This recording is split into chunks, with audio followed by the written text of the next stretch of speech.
Mira and Harper Audio present Paradise Valley, a novel by Robyn Carr, performed by Thérèse Plummer. Chapter 1. Walt Booth was feeling lonely. He'd been widowed over 5 years ago when his kids were 26 and 14. Now that he was 62, the kids were on their own. Vanessa was married to Paul, and they lived on the property on the other side of the stable. And Tom had nearly completed his first year at West Point. Walt's niece, Shelby, had been staying with him, but during the February freeze, she had left a vacation in Maui before pursuing her education in San Francisco. But that only scratched the surface. He'd recently begun a relationship with his neighbor. A beautiful, vivacious, mischievous movie star just a few years younger than he was. Muriel St. Clair. Their liaison was just getting interesting, just heating up, when she was lured back to Hollywood to make another film. He was left with her 2 Labrador retrievers and her 2 horses. He'd had 1 phone call since she'd departed for LA via private jet. A call in which he had heard the background noise of a party.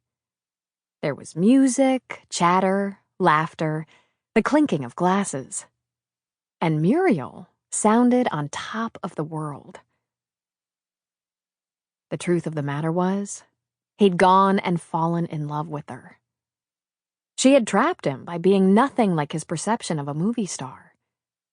She'd come to Virgin River almost a year ago, moved into an old farmhouse with her animals, and restored it almost entirely by herself.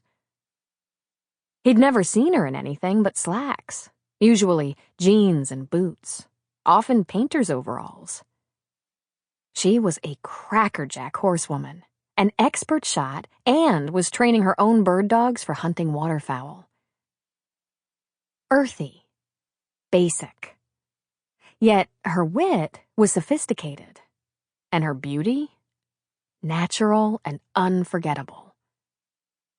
And right now, while he sat by the window in his great room, scratching her dog behind the ear, she was making a movie with Jack Nicholson. The truth? He wondered if she'd come back. His doorbell rang, and he hefted himself up to answer it. 2 weeks ago, he'd felt like a 16-year-old boy, looking forward to seeing Muriel every day. Today, he felt old and short on time. He opened the door to Luke Reardon and frowned. This was just about the last person he'd like to see right now. Luke and Shelby had had a romance that didn't work out, which Walt suspected was her reason for leaving. "Morning, General," Luke said with a slight nod.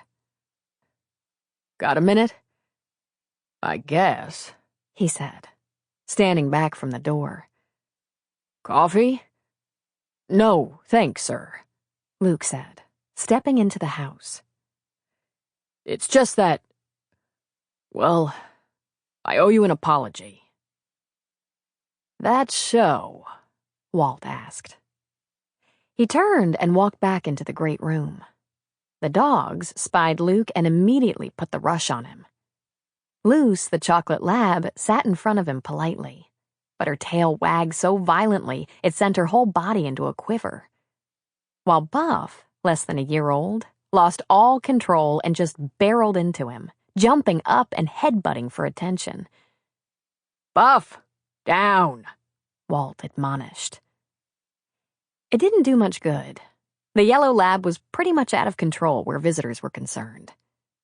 "Whoa," Luke laughed, grabbing the lab behind the ears and sitting him down. "Got yourself some company here.